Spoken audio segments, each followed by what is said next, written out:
Assalamualaikum warahmatullahi wabarakatuh. Perkenalkan, nama saya Arda Surya Editya SPD MT. Saya merupakan salah satu dosen Teknik Informatika di Universitas Nahdlatul Ulama Sidoarjo. Pada kesempatan kali ini, saya akan menjelaskan mengenai PDD UKT-PT bidang pendidikan. Pada kesempatan kali ini, saya akan memberikan sebuah micro teaching perkuliahan dengan mata kuliah forensik digital. Mata kuliah forensik digital merupakan mata kuliah yang berada di program studi Teknik Informatika dengan kode MK TIF 033. Penjelasan mengenai mata kuliah forensik digital itu merupakan sebuah mata kuliah yang mengajarkan mengenai metodologi dan teknik untuk mengumpulkan, menganalisis, dan menginterpretasi bukti digital guna mengungkap kejahatan digital, pelanggaran keamanan informasi, dan aktivitas ilegal dalam lingkungan teknologi. Mata kuliah ini membekali mahasiswa dengan pemahaman mendalam tentang aspek hukum, etika, serta teknis yang terkait dengan investigasi forensik digital. Pada mata kuliah forensik digital memiliki 8 CPMK atau capaian mata kuliah, di mana pada capaian mata kuliah di sini CPMK pertama yakni mahasiswa memahami tujuan mempelajari forensik digital. Selanjutnya, pada CPMK kedua, mahasiswa memahami dan mendemonstrasikan insiden respon. Selanjutnya, pada CPMK 3, mahasiswa memahami terkait peraturan, kebijakan tentang forensik digital. Lebih lanjut, pada CPMK 4, mahasiswa memahami mengenai peraturan SNI ISO 27037, di mana pada SNI ISO 27037 memuat panduan untuk identifikasi, koleksi, akuisisi, dan preservasi bukti digital. Pada CPMK 5, mahasiswa memahami identifikasi tempat kejadian perkara. CPMK 6, mahasiswa dapat melakukan koleksi barang bukti digital. Selanjutnya, pada CPMK 7, mahasiswa dapat melakukan akuisisi barang bukti digital. Dan yang terakhir, pada CPMK 8, mahasiswa dapat melakukan dan memahami analisis barang bukti digital dengan sistem operasi. Pada mata kuliah ini, kami menggunakan beberapa referensi untuk diajarkan pada mahasiswa. Referensi utama yang kami gunakan yakni buku dari Schweitzer, Douglas, Incident Response Computer Forensic Toolkit, Wiley 2013.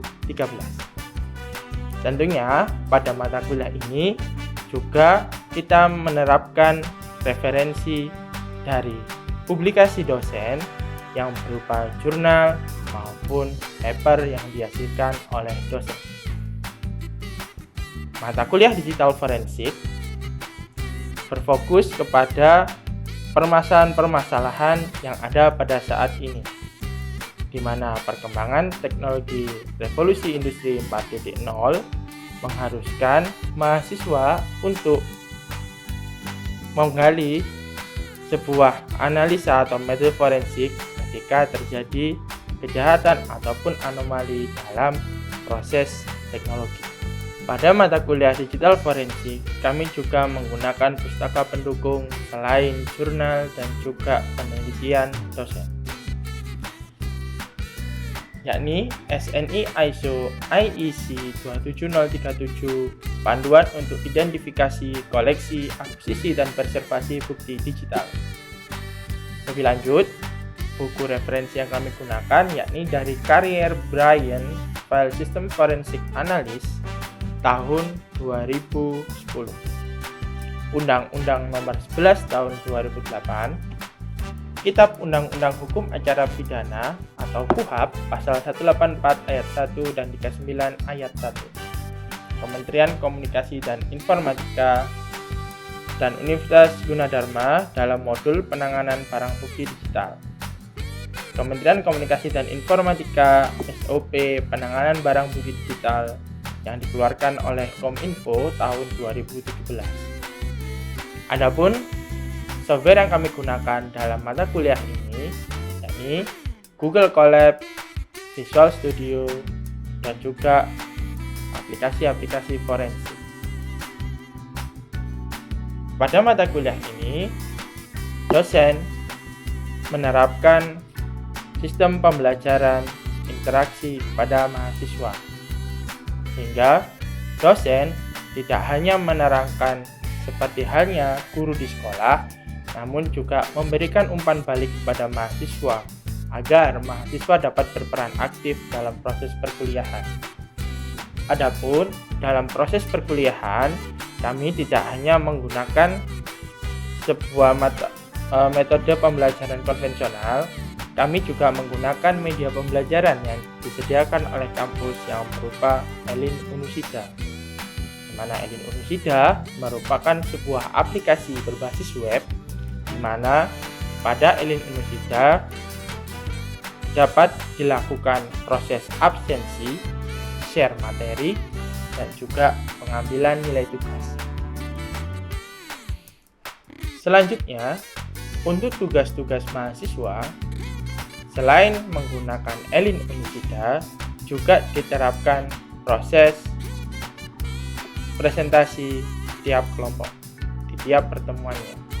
Hal ini diharapkan dapat menumbuhkan rasa percaya diri pada mahasiswa dan dapat menjelaskan materi yang telah didapatkan selama proses perkuliahan. Adapun pada mata kuliah forensik digital memiliki bobot penilaian yang pertama yakni kehadiran dan keaktifan mahasiswa. Kedua, merupakan tugas materi. Ketiga, ada tugas proyek bersama. Keempat, berikutnya yakni adalah UTS, dan yang terakhir adalah UAS. Pada kehadiran dan keaktifan mahasiswa, nilai diambil dari kehadiran mahasiswa selama 1 semester. Tentu, hal ini juga ditunjang keaktifan mahasiswa dalam kelas, baik untuk bertanya, melakukan diskusi, dan juga presentasi. Berikutnya, tugas materi.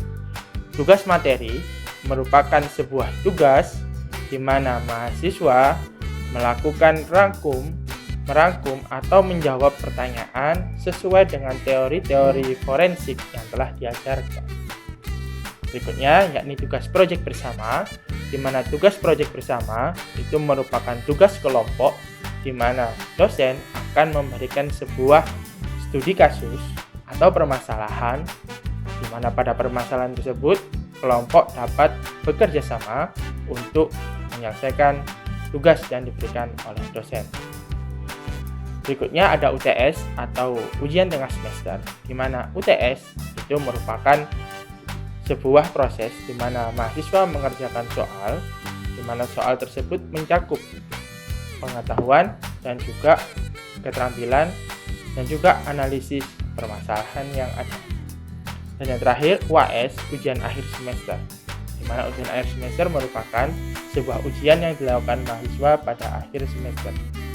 Dari keempat komponen ini, mahasiswa dapat ditentukan nilai akhirnya. Mata kuliah forensik digital diadakan untuk menunjang capaian pembelajaran lulusan, di mana capaian pembelajaran lulusan Prodi Teknik Informatika Universitas Nahdlatul Ulama Sidoarjo itu terdiri dari 5 profesi. Yang pertama yakni menjadikan lulusan dari Teknik Informatika Unusida sebagai software developer, di mana software developer merupakan sebuah pekerjaan di mana alumni atau seorang software developer itu menghasilkan sebuah software ataupun aplikasi yang mampu digunakan oleh masyarakat maupun industri. Yang kedua, yakni game developer.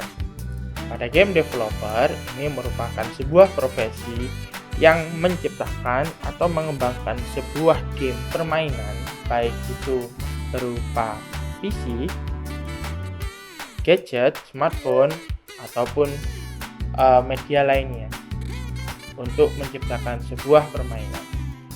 Berikutnya, yakni IT support, di mana IT support itu merupakan profesi yang mengharuskan untuk memberikan support pada bidang IT. Lebih lanjut, yakni profesi network administrator, di mana profesi ini mengharuskan untuk seseorang untuk bertanggung jawab dalam proses pengolahan manajemen dalam sebuah jaringan komputer. Dan yang terakhir yakni profesi teknopreneur, di mana teknopreneur merupakan sebuah profesi yang mengharuskan untuk menerapkan sebuah teknologi dalam bidang usahanya. Tentunya di semua profesi ini membutuhkan bidang forensik digital agar ketika terjadi permasalahan ataupun anomali, diharapkan mahasiswa dapat mengidentifikasinya dan juga memberikan solusi untuk penanganan permasalahan tersebut. Berikutnya, kami akan mendemonstrasikan pengajaran pada mata kuliah digital forensik untuk pemenuhan PDD UKT-PC di bidang pendidikan.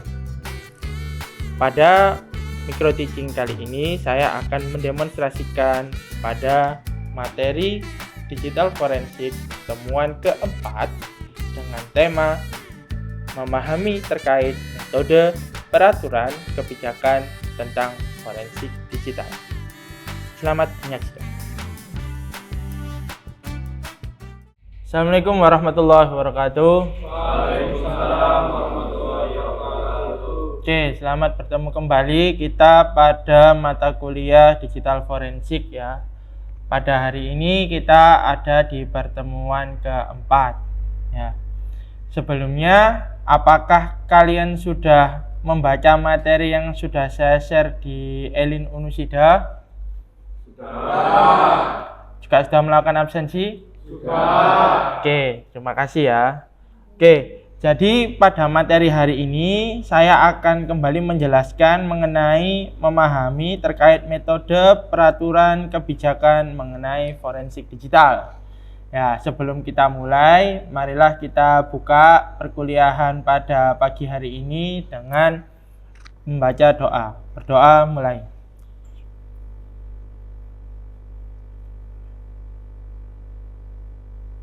Selesai. Oke. Mengingatkan kembali ya, jadi pada mata kuliah ini itu penilaiannya adalah dilihat dari 3 aspek ya. Yang pertama kehadiran, tugas, dan juga nanti ada proyek mandiri. Itu dalam 1 semester ya. Kemudian pada materi hari ini itu kita akan membahas mengenai metode, peraturan, sama kebijakan ya. Oke, lanjut pada slide berikutnya. Model forensik itu melibatkan dari 3 komponen ya. Jadi kita tahu forensik kemarin itu kan adalah sebuah metode di mana kita mencari tahu penyebab dari sebuah insiden, khususnya pada dunia digital seperti komputer, ya kan, laptop, HP, terus aplikasi web, aplikasi Android dan sebagainya. Nah, di sini itu kejadian forensik itu semuanya itu tidak lepas dari 3 komponen berikut ya. Yang pertama adalah manusia, yang kedua peralatan atau equipment, dan yang terakhir adalah aturan atau protokol. Nah, sebelum saya lanjut, kira-kira ada nggak di sini yang bisa memberikan contoh ya, mengapa kok 3 komponen ini penting dalam forensik? Saya, Pak. Ya, silakan Mas. Untuk yang manusia seperti human error, mau login Facebook lupa password, dan juga sudah login ke Facebooknya dan lupa logoutnya. Untuk peralatannya itu mungkin ada yang rusak dan jalannya mungkin tidak maksimal. Dan untuk protokolnya mungkin passwordnya mudah ditebak. Oke, ya bagus ya. Jadi contohnya tadi itu sudah benar. Jadi kalau di manusia itu kita seringkali ketika kita menggunakan produk digital itu lupa ya. Contoh misalkan kita lupa kalau kita sedang menggunakan sosial media di komputer publik, contohnya warnet, lupa logout.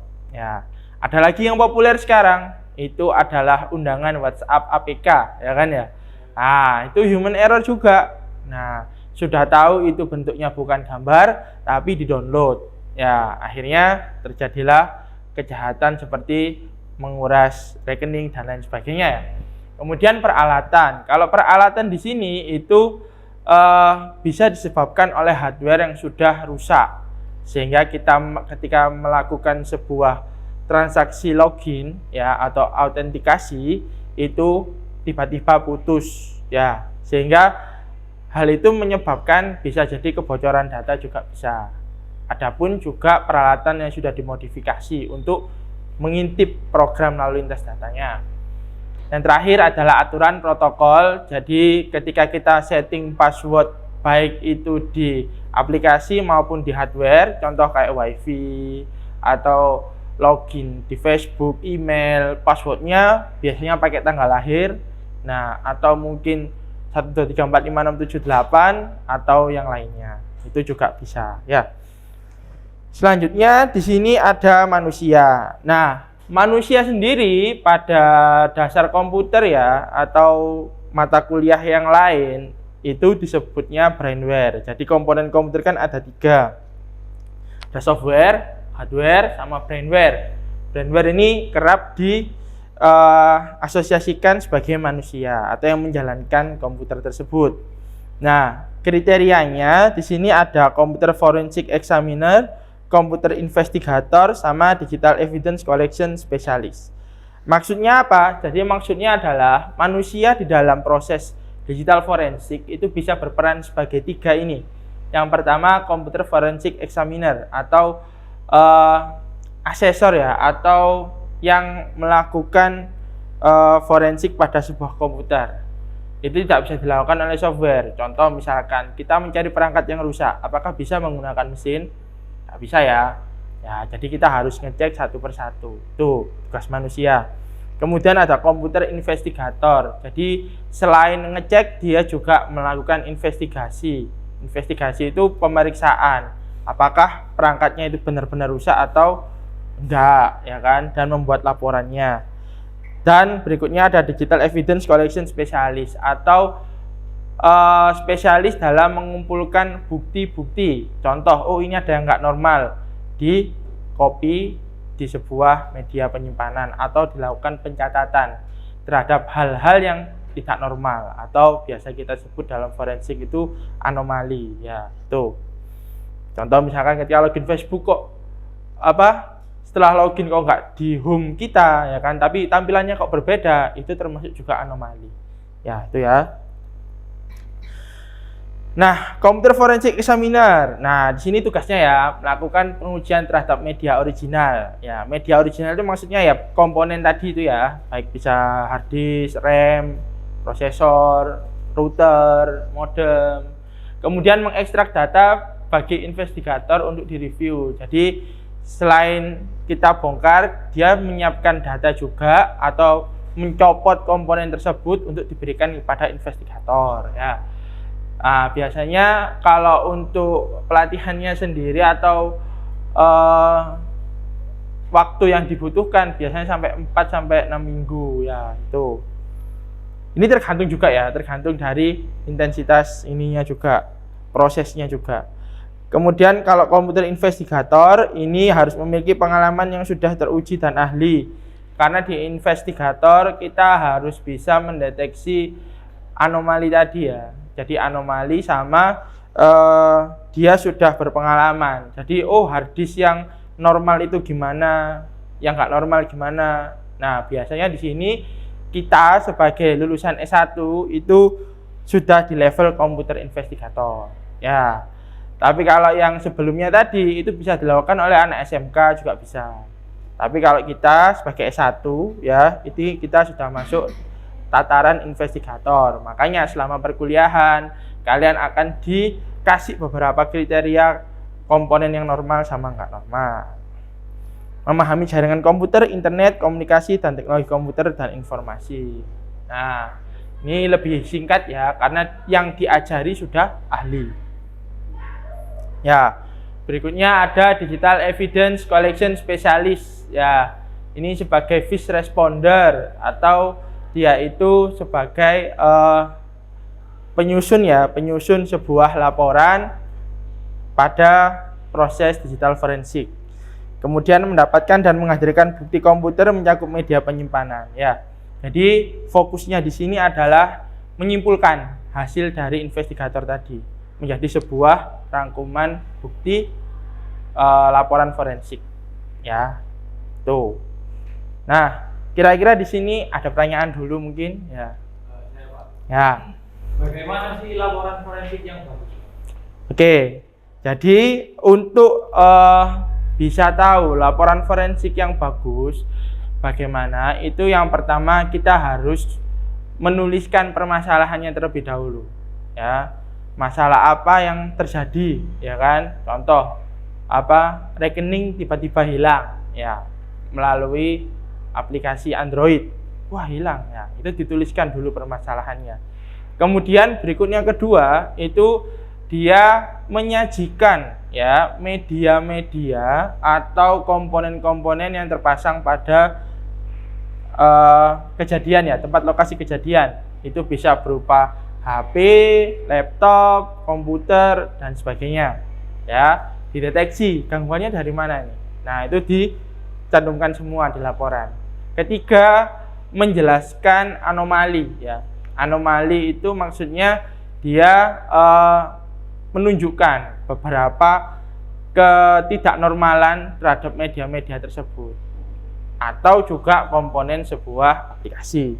Dan yang terakhir, solusinya. Jadi ketika solusi itu bisa dianggap sebagai solusi, bisa juga kesimpulan bahwa kesimpulan karena hilangnya rekening di dalam bank adalah dengan menginstal APK dari WhatsApp seperti itu. Itu ya. Semoga menjawab.